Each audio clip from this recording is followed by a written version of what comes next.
Seseorang yang meninggal dunia, kita mengatakan dia telah tutup usia, tetapi belum tutup buku rekening amal. Kapan buku rekening amal itu ditutup dan apa sebabnya sehingga tidak ditutup setelah yang punya sudah meninggal? Kan dia sudah tidak beramal lagi, tapi mengapa buku rekeningnya masih dibuka?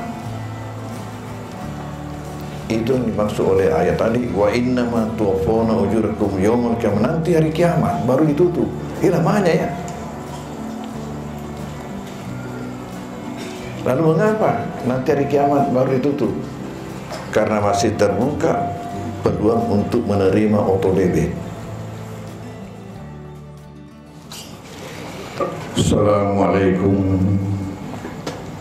warahmatullahi wabarakatuh.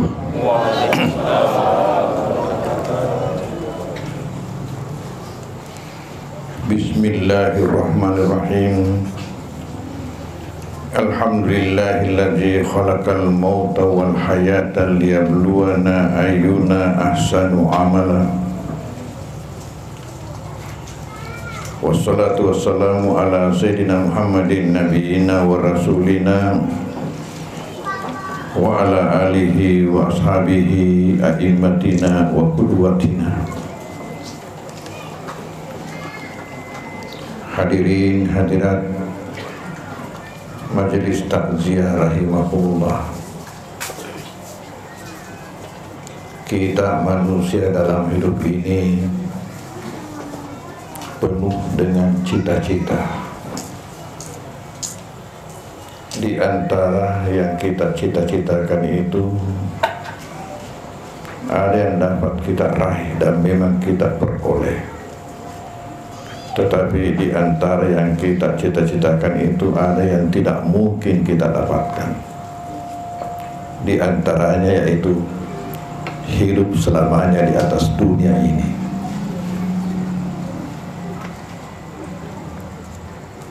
Kalau ada di antara kita yang menginginkan untuk hidup selamanya di atas dunia ini, sadarlah, itu tidak akan mungkin terjadi.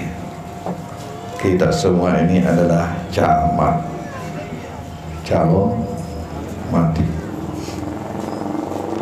Tuhan telah mengatur kehidupan kita, bahwasanya kita ini harus hidup di 5 alam.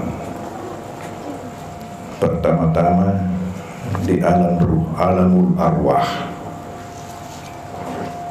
Kita tidak tahu berapa lama kita di sana. Kemudian sesudah itu kita dipindahkan ke alam arham, alam rahim ibu. Ketika bertemu ayah kita dengan ibu kita, maka Tuhan memproses kelahiran kita dengan kita berada di dalam alamul arham, alam rahim. Di sini kurang lebih 9 bulan. Sesudah itu kita lagi pindah ke alam yang ketiga. Alam yang ketiga ini namanya alam syahadah, yang biasa kita istilahkan alam dunia. Di sinilah kita berada sekarang ini. Ternyata kita tidak bisa menetap di sini.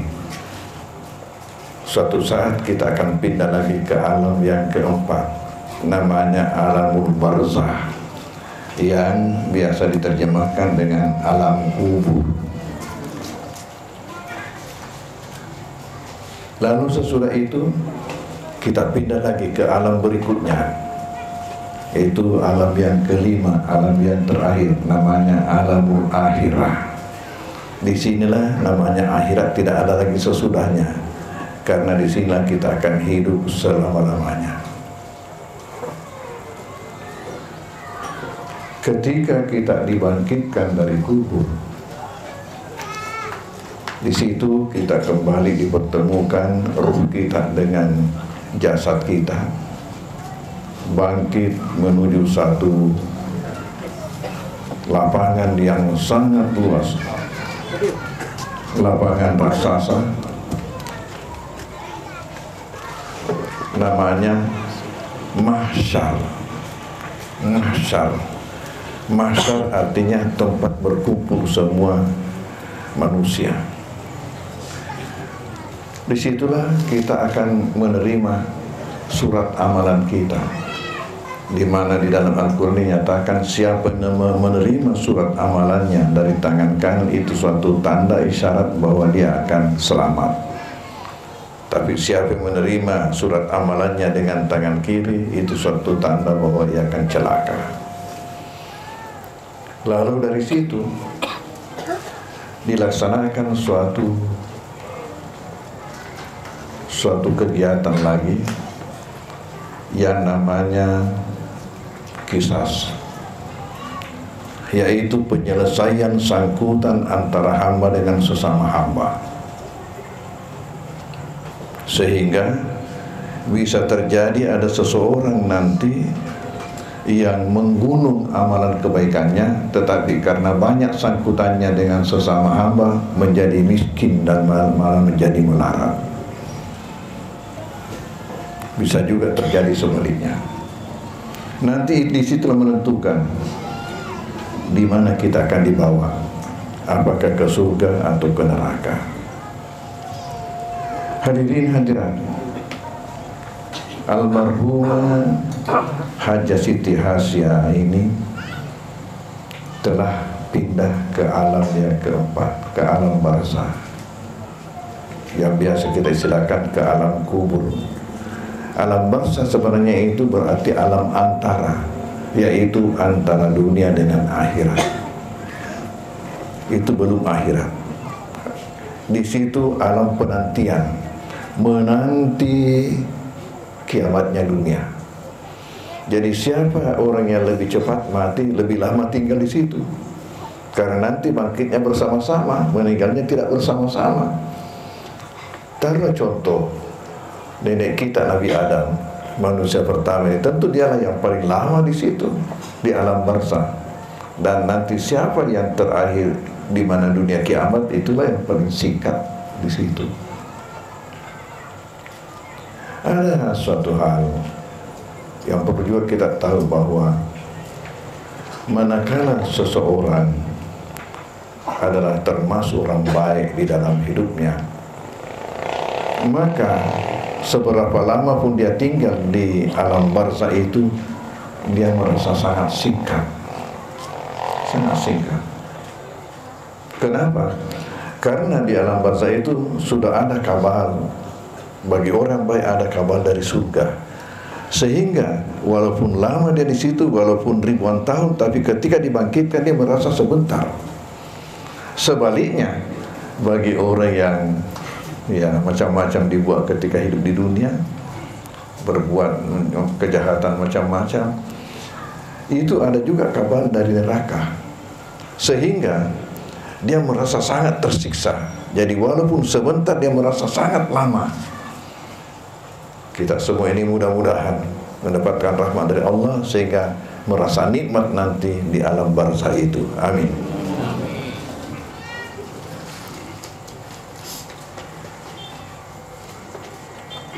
Hadirin hadirat, dalam kesempatan ini saya akan sedikit menjelaskan salah satu ayat yang dibacakan tadi oleh qari kita, Al-Ustaz Arman Jaya, dari surat Ali Imran 185. Kullu nafsin za'iqatul maut. Setiap yang bernyawa itu pasti akan merasakan kematian. Namun tidak sama antara satu dengan yang lainnya bagaimana merasakan kematian itu. Tidak sama. Orang yang mendapat rahmat tetap merasa nikmat mendapatkan kematian itu. Tapi orang yang tidak mendapatkan nikmat dari Allah, tentu lain pula yang dia rasakan. Kullu nafsin za'iqatul maut. Setiap yang bernyawa itu pasti akan merasakan kematian. Sekarang coba hitung-hitung, kita ini apakah termasuk yang bernyawa? Kalau termasuk, ingat, suatu saat kita akan bertemu. Lalu selanjutnya ayat ini mengatakan wa innama tuwaffawna ujurakum yaumal qiyamah. Tahulah, nanti hari kiamat baru sempurnakan pahala segala amalan kalian. Maksud ayat ini apa? Nanti pada hari kiamat seseorang itu baru tutup buku rekening amal. Seseorang yang meninggal dunia, kita mengatakan dia telah tutup usia, tetapi belum tutup buku rekening amal. Jadi almarhumah ya Hajjah Hasya ini sekarang ini belum tutup buku rekening amal. Pertanyaan, kapan buku rekening amal itu ditutup dan apa sebabnya sehingga tidak ditutup setelah yang punya sudah meninggal? Kan dia sudah tidak beramal lagi, tapi mengapa buku rekeningnya masih dibuka? Itu yang dimaksud oleh ayat tadi, wa innama tuwaffawna ujurakum yaumul qiyamah, nanti hari kiamat baru ditutup.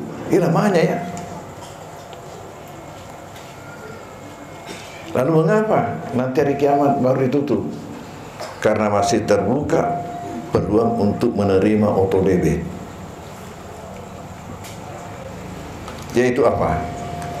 Pertama, kalau seseorang memiliki yang disebut amal rintisan, umpamanya di paraloi ini ya, ada sesuatu perbuatan baik yang belum ada yang tahu, tiba-tiba dia muncul membawa gagasan baru, lalu orang terleh, betul ini bagus, ikut orang, ikut di belakangnya. Itu namanya amal rintisan. Apa kata Rasulullah? Man sanna fil islami sunnatan hasanah falahu ajruha wa ajru man amila min ba'dihi min ghairi ayankusa min ujurihim syai'. Siapa yang merintis suatu perbuatan baik, maka ia mendapatkan pahala atas perbuatannya itu plus pahala bonus sebanyak pahala yang didapatkan orang yang mengikutinya di belakangnya sampai dunia kiamat. Jadi siapa yang punya amal rintisan, dia akan menjadi orang kaya nanti. Dia jadi akan orang kaya. Karena di samping pahala perbuatannya itu juga diberikan pahala bonus sebanyak jumlah pahala orang yang ikut melakukan hal yang serupa, mengikutinya di belakangnya. Tetapi ini punya plus minus. Artinya, kalau dalam satu kampung ada perbuatan jahat, belum ada yang tahu, tiba-tiba dia merintis melakukan perbuatan itu dan ada orang ikut di belakangnya sampai dunia kiamat, maka ia juga diberikan bonus.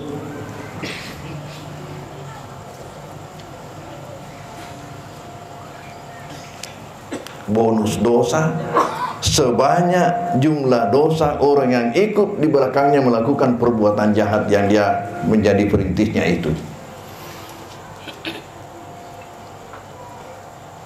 Inilah yang akan masuk setelah kita meninggal dunia. Yang kedua yang akan masuk ialah amal jariah. Apa itu amal jariah? Wakaf. Siapa di antara kita di sini sudah ada wakafnya? Sudah ada?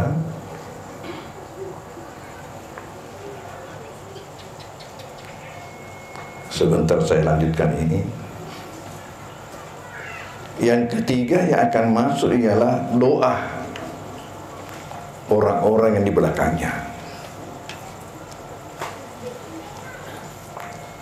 Dan yang keempat ialah amal orang-orang di belakangnya diniatkan untuk almarhum atau almarhumah. Umpamanya sebentar ini musim kurban, lalu kita berkurban untuk orang tua kita yang telah meninggal. Ini satu perbuatan amal. Umpamanya juga biasa ada kematian, kita panggil santri-santri atau apa untuk menghatamkan Al-Quran, itu perbuatan. Atau kita memberi makan dan kita niatkan pahalanya untuk almarhum atau almarhumah, itu amal. Inilah semua yang akan mengisi, dan nanti ditutup itu kalau dunia sudah kiamat.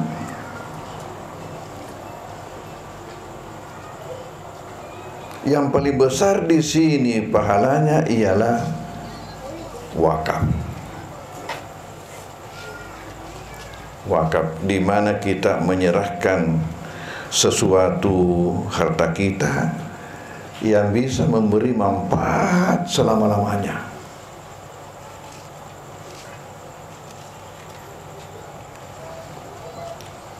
Sekarang ini wakaf kita kembangkan. Wakaf ini belum memasyarakat pada masyarakat kita. Contohnya ini saya tanya, tidak ada seorang yang angkat tangan bahwa saya sudah punya wakaf. Berarti belum memasyarakat pada masyarakat kita. Tetapi wakaf itu di negeri Arab seperti di Mesir itu sudah membudaya. Saya kasih contoh. Seseorang di Mesir, saya bicara Mesir karena di sana saya pernah tinggal selama 14 tahun.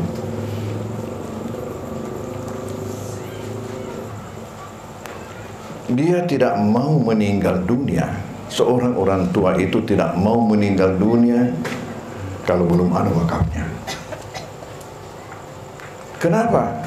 Karena kita ini semua tidak ada yang mau miskin. Di dunia saja tidak ada yang mau miskin, apalagi di akhirat.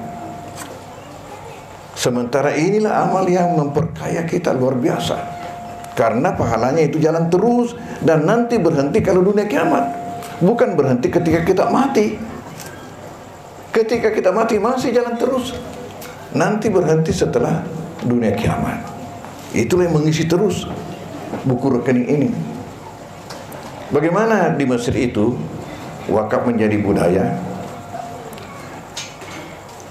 Seorang orang tua kalau sudah mapan ekonominya, ya sudah begitu, sebelum mati hartanya dibagi bersama-sama dengan anak-anaknya. Contohnya, seorang orang tua punya 3 orang anak, seorang ayah, seorang ibu, 3 orang anak. Itu hartanya dibagi 5. Dibagi 5 hartanya itu. Nanti ini bagian orang tua, bagian ayah, bagian ibu, ya kalau meninggal dunia jadi wakaf.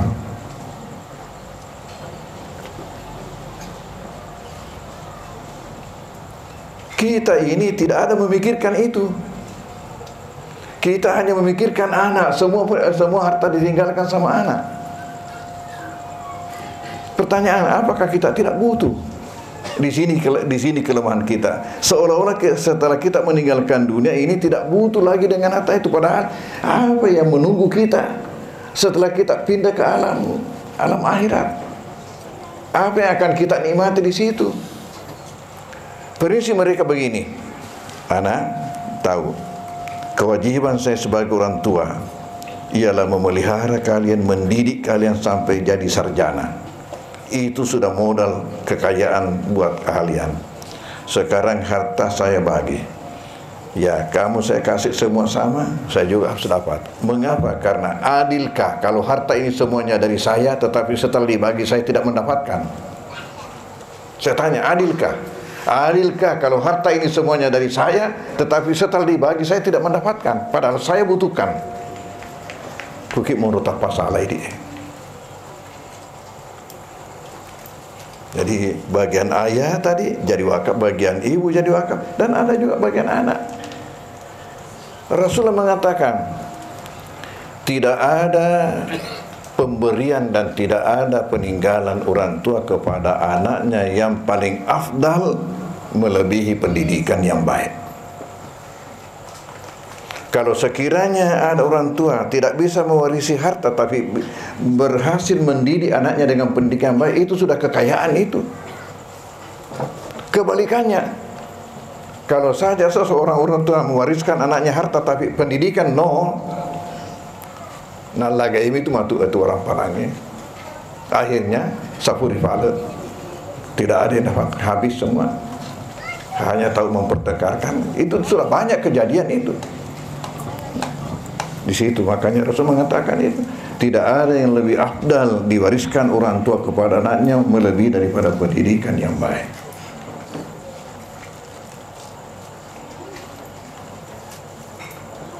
Jadi itu tadi. Inilah mengakibatkan itu di Mesir banyak sekali wakaf. Dalam sebuah kitab yang saya baca tentang wakaf, di situ disebutkan bahwa di Mesir, tanah pertanian di Mesir itu sepertiganya wakaf. Bayangkan, berarti lebih 30% tanah pertanian yang ada di Mesir itu wakaf. Kita berapa? Dipakai securita, coba.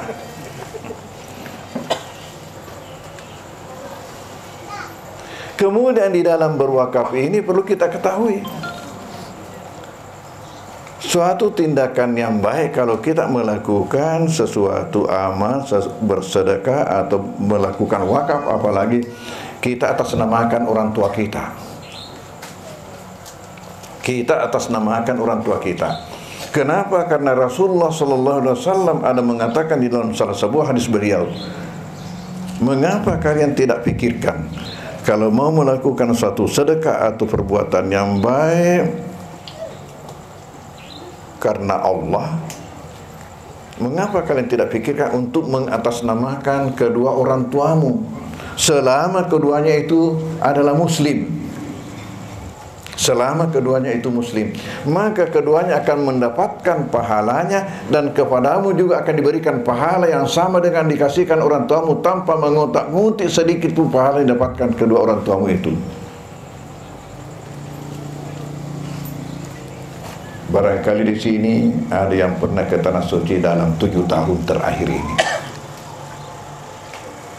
Ada Pak, Bu? Yang pernah ke Tanah Suci, apakah umrah atau haji dalam 7 tahun terakhir ini? Banyak. Banyak ya. Kalau memang ada, pasti tahu yang namanya Hotel Zamzam. Tahu? Ya, bisa jadi pernah tinggal di situ waktu di sana. Tahukah sebenarnya hotel ini? Yang diketahui jamaah haji, ini adalah hotel yang terbesar, termegah, tertinggi di Mekah sekarang ini. Hotel Grand Zamzam. Di situ sebenarnya ada 7 hotel berkumpul. Satunya sangat tinggi, di atas puncaknya adalah jam yang terbesar di dunia. Mengapa? Karena bingkainya itu 43 meter. Lebih besar barangkali daripada masjid kita di Moncoloy. Di Montoa. Ya. Berapa ukurannya masjid kita? Itu 43 meter itu persegi. Jarum pendeknya 16 meter. Jarum panjangnya 23 meter. Kalau siang pelatnya putih, jarumnya dan nomornya hitam. Tapi kalau malam berubah secara otomatis, pelatnya jadi hijau. Jarumnya dan angka-angkanya itu jadi putih. Jadi kalau kita melihat gambar jam itu tahu bagaimana. Kalau hijau dasarnya berarti malam ini. Kalau putih berarti siang hari. Ini Grand Zamzam ini lebih 1000 kamarnya. Jadi mungkin bisa memuat penduduk Moncoloy, Montoa barangkali kalau kalau naik bersama-samaan, naik umrah, bisa masuk semua. Ya. Karena kalau bisa 1000 kamarnya berarti bisa memuat lebih 2000 orang. Ini yang diketahui oleh jamaah, hotel yang terbesar. Tetapi hakikat hotel ini apa? Wakaf. Bayangkan ada orang yang berwakaf seperti itu. Masya Allah.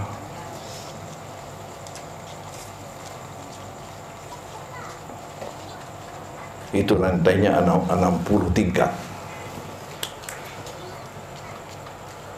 Saya sudah sering bermalam di situ kalau naik haji. Wakaf. Berapa kira-kira biayanya itu? Di atas pintu gerbang besarnya Anda bertuliskan bahwa itu wakaf. Tetapi jamaah tidak baca karena bukan bahasa Indonesia. Tulisan Arab, tidak ada barisnya alias gundul. Sementara jamaah kita di Al-Markaz mengatakan kepada saya apa? Susah ini kitab guruta, jangankan kitab gundul, kitab gondrong saja kita tidak bisa baca, apalagi yang gundul. Di situ ada bertuliskan Wakaf Al-Malik Abdul Aziz lil Haramain Asy-Syarifain, yang artinya wakaf Raja Abdul Aziz untuk dua tanah haram yang mulia. Maksudnya wakaf Raja Abdul Aziz untuk biaya operasional dua masjid tanah haram yang mulia, Masjidul Haram di Mekah dan Masjidun Nabawi di Madinah. Makanya saya tidak tahu, mungkin di antara kita ini pernah ada yang berpikir ketika duduk-duduk di situ menunggu waktu, andai kata di sini ada celengan yang diedarkan, banyaknya uang yang masuk. Karena tidak ada orang yang tidak mau masukkan sumbangan, andai kata ada itu kota amal yang diedarkan, tapi tidak ada. Kenapa? Karena punya pemberi uang. Jadi tidak pernah kosong ini hotel ini. Nggak tahulah dengan kondisi COVID-19 ini, asal ada jamaah yang ke Mekah pasti mengincar karena ini terdekat dengan Masjidil Haram. Wakaf Raja Abdul Aziz untuk dua tanah haram yang mulia. Wakaf Al-Malik Abdul Aziz lil Haramain Asy-Syarifain. Itu yang bertuliskan. Sementara tahu ini bukan Raja Abdul Aziz yang buat, tetapi kenapa namanya wakaf Raja Abdul Aziz? Bukan Raja Abdul Aziz yang buat. Sudah puluhan tahun yang lalu. Sudah puluhan tahun yang lalu. Tahun berapa meninggalnya itu? Tahun 34 barangkali. Meninggalnya itu Raja Abdul Aziz itu adalah Raja Saudi Arabia yang pertama. Sudah berapa raja di belakangnya. Sementara raja di belakangnya itu nanti diganti kalau meninggal. Tidak seperti pejabat kita umpamanya paling lama 10 tahun. Kalau itu tidak. Kalau dia hidup 30 tahun, sebenarnya 30 tahun nanti meninggal baru lagi diganti. Nah, sudah berapa di belakangnya itu? Sudah ada Faisal, sudah ada Fahad, sudah ada siapa lagi di belakangnya. Ya. Dan yang membuat itu adalah anaknya, Raja yang sekarang namanya Salman, sebelumnya itu namanya Abdullah. Raja Abdullah yang buat hotel ini baru dijadikan wakaf, di atas namakan lagi orang tuanya. Masya Allah. Ya, itulah namanya di dalam bahasa Bugis Matola Palallo. Matola Palallo. Artinya dia ini mengikuti orang tuanya tapi mengatasi, lebih hebat daripada orang tuanya. Kalau anak kita banyak matola bukan matola palalu, artinya orang tuanya berbuat baik tiba-tiba anaknya merusak. Umpamanya orang tuanya mewakafkan untuk masjid atau untuk panti asuhan, ada lokasinya, tak hanya karena kepercayaan, tidak ada tertulis. Setelah meninggal, anaknya menggugat karena cocok untuk Alfamaret. Tempatnya setelah ini bongkar ini, kalau kamu tidak membongkar bayar saya. Itu namanya matola bukan. Hadirin hadirat, saya ajak kita semua mari berwakaf. Mari berwakaf. Saya tunjukkan jalan. Umpamanya kalian mau berwakaf di pondok pesantren kita di Mangkoso. Sekarang dibuka jalan. Kita sementara mempergerakkan untuk mengembangkan lokasi karena sudah sempit. Lokasi pesantren di kampus 2 itu kita rencanakan kembangkan 50 hektar. Di situ kita terima dulu tahun 86, kita terima dari bupati, pemerintah daerah, lokasi seluas 17,7 hektar. Itulah menempati Tondrongi namanya. Ya, sekarang ini sudah terasa sempit, sehingga kita akan kembangkan lagi ke depan, ya 50 hektar. Dan pemilik-pemilik yang ada di situ bersedia, ya untuk kita ya kita beli itu tanahnya, lokasinya, dan inilah yang kita tawarkan jadi wakaf dengan harga barangkali cukup mahal ya, Rp25.000 per meter. Jadi mari berwakaf. Ajak lalu tamatin adik wakaf, ajak lalu rugi, menyesal sekali nanti melihat orang-orang yang sudah berwakaf yang mendapatkan kekayaan luar biasa, karena pahalanya jalan terus sampai dunia kiamat. Ya.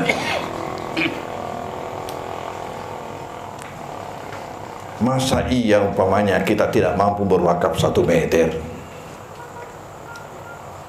Pada bulan Ramadan ini, alhamdulillah ada jamaah kita, salah seorang jamaah masjid, tapi tidak mau disebutkan, saya sendiri tidak tahu siapa orangnya, yang berwakaf, dia berwakaf 1 hektar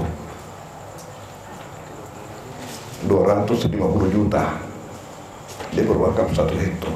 Mulai dari yang ada juga pernah berwakaf 1 meter. Saya katakan hanya masalahnya kalau 1 meter belum bisa kita berbaring itu, hanya kita duduk. Kalau hanya 1 meter, ya 2 meter 50.000, kalau 100.000 berarti 4 meter wakaf kita di pesantren. Ya, bisa melalui nomor rekening bank. Nanti dituliskan nomor rekening banknya kalau kita mau bang. Ya bisa juga dengan ketua RW kita ini kumpul, catat namanya, dan nanti kapan-kapan diserahkan, ya kemudian kita bacakan doa. Jangan ketinggalan kita. Dan ya tolong jangan lupa Ibu Hajah Hasyah binti siapa? Haji Tika. Inilah masuk terus ke buku rekening itu sehingga belum ditutup. Nanti ditutup kalau sudah dunia kiamat. Innama tuwaffawna ujurakum yaumal qiyamah. Faman zuhziha 'anil nari wal jannati faqad faz. Kata Allah, siapa yang diselamatkan dari api neraka dan dimasukkan di dalam surga, itulah sebenarnya orang yang beruntung. Kita sekarang di dunia, siapa punya rumah mewah, punya mobil mewah, punya istri cantik, dialah orang yang paling beruntung di hidup di dunia ini. Kata Tuhan, belum itu, belum. Orang yang beruntung kalau nanti di akhirat. Karena di akhirat kesenangan tidak ada kesudahannya, demikian juga kesusahan tidak ada kesudahannya. Kemudian ditutup dengan kata penutup ayat ini dengan mengatakan wa mal hayatud dunya illa mata'ul ghurur. Ini peringatan buat kita. Ingatlah, tiadalah kehidupan dunia itu kecuali kesenangan yang memperdaya. Sadar.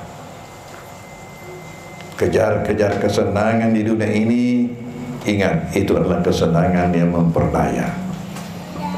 Sekarang ini banyaknya orang yang terperdaya dengan kesenangan dunia. Tapi kalau seseorang bisa mendapatkan dunia tapi tetap juga mendapatkan akhirat, itulah orang yang paling bahagia dalam hidupnya. Mari kita doakan almarhumah dan juga buat kita semua. Semoga segala amalan pahalanya dilipat gandakan oleh Allah.